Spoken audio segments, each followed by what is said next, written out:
Ya, saya nggak bisa terlalu dekat karena ada banyak orang yang lagi sibuk di sana dan banyak penyelam di sana. Saya nggak bisa terlalu dekat dan saya sudah berusaha mencari tahu apa yang bisa saya dapat, apa yang bisa saya bantu di sana. Halo,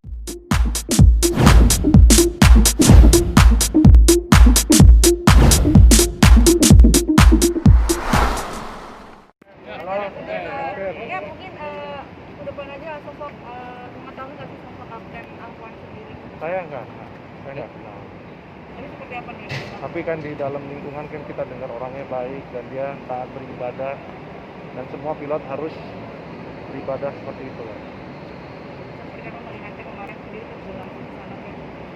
Ya, saya nggak bisa terlalu dekat karena ada banyak orang yang lagi sibuk di sana dan banyak penyelam di sana. Saya nggak bisa terlalu dekat dan saya sudah berusaha mencari tahu apa yang bisa saya dapat, apa yang bisa saya bantu di sana. Tapi setelah beberapa jam nggak ada hasil, akhirnya ya udah saya mesti kembali tanpa membawa hasil. Cuman yang jelas saya berusaha memberikan data yang terkini buat teman-teman sekalian. Kan namanya media juga pasti bagaimana caranya pengen memberikan data informasi yang terakurat dan terbaru buat orang-orang yang bisa dilihat. Apalagi ini dekat. Nah, itulah tujuan saya kenapa saya mau sekarang sana, cuman saya nggak dapat ininya ya. Biasanya apa sih yang membuat aksiden terjadi di pesawat itu? Banyak sekali. Itu ada yang disebabkan oleh human error, kesalahan menghandle pesawat atau menghandle sistemnya, bisa juga karena cuaca. Ya, terus bisa juga karena banyak faktor lah. Saya nggak bisa sebutkan satu persatu karena ini bukan ranah kita.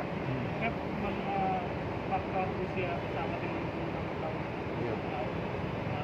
Enggak, itu nggak berkorelasi. Pesawat biar tua selama di-maintain dengan baik, nggak perlu dikhawatirkan. Saya pun akan terbang. Oh pasti, karena walaupun pesawat itu semakin tua, dia maintenance-nya itu repot aja. Airline itu jauh lebih repot memaintain pesawat tua. Tapi kalau dia masih bertahan, berarti dia pasti di-maintain terus. Cuman airline pasti repot aja. Dia harus pengecekannya mesti lebih repot dan cost-nya juga lebih tinggi, tenaganya juga harus keluar lebih banyak. Jadi kadang-kadang kalau udah kelamaan pesawat udah nggak worth it nih dengan value-nya pesawat ini, dan apa yang saya dapat ini udah nggak sebanding dengan apa yang saya keluar. Jadi mereka udah nggak mau pertahankan, mendingan dia di pesawat baru gitu loh. Kalau bicara cuaca kan cuaca kemarin agak baik ya. Cuaca itu pada umumnya ya, saya terbang cukup lama ya. 10 tahun saya terbang, saya udah masuk berbagai macam cuaca, mulai dari typhoon, cumulonimbus, saya masuk dengan yang petir, wind shear, saya sudah melewati itu semua. Sepengalaman saya terbang. Cuaca selama ini, walaupun kita masuk pun ke sel yang warna merah pun, kita tidak inginkan, tiba-tiba ada di depan. Waktu malam-malam kita nggak terdeteksi di radar, kita tiba-tiba kilubah muncul di depan. Kita pernah masuk di sel itu, bahkan di ketinggian yang sangat tinggi. Itu fine-fine aja. data terakhir yang mungkin kami sendiri dapat mungkin Saya belum punya data lebih lanjut, karena data yang kita punya hanya flight radar itu yang saya bisa keluarkan pada saat ini. biasanya sebelum terbang itu apa sih yang kita Pertama, pesawat itu ketika kita datang kita harus melakukan pengecekan secara in general dulu. Eksteriornya kita lihat dari depan. Apakah coknya ada di sana yang penahan bannya supaya nggak maju mundur, apakah pintu roda tertutup, dan in general kita lihat apakah ada yang hilang. Lalu kita refer ke logbook. Setelah dari eksterior in general kita buka logbook. Logbook ini berisi dengan track record, ada kerusakan apa dia, ada komplain apa nih kapten-kapten sebelumnya. Misalnya 10 flight ke belakang, apakah ada, misalnya ada komplain ini nih, ininya nggak mau nyala misalnya, anti ice-nya misalnya nggak mau nyala. Nanti sudah ada action belum dari teknik, sudah dirilis belum sama teknik, kita ngecek di sana. Oh, kebanyakan sih nil.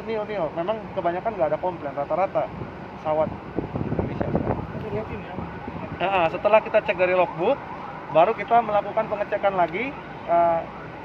Di luar kita akan keliling, exterior inspection.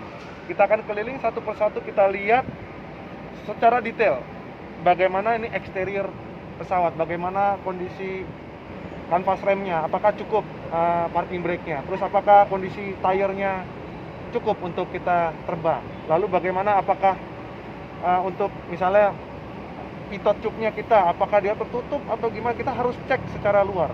Baru setelah luar itu diperiksa, baru kita ke dalam, kita periksa secara sistem. Jadi itulah tugasnya seorang pilot. Kapten harus make sure pesawat ini sehat untuk terbang, karena tanggung jawab akan ada di tanggung jawabnya dia.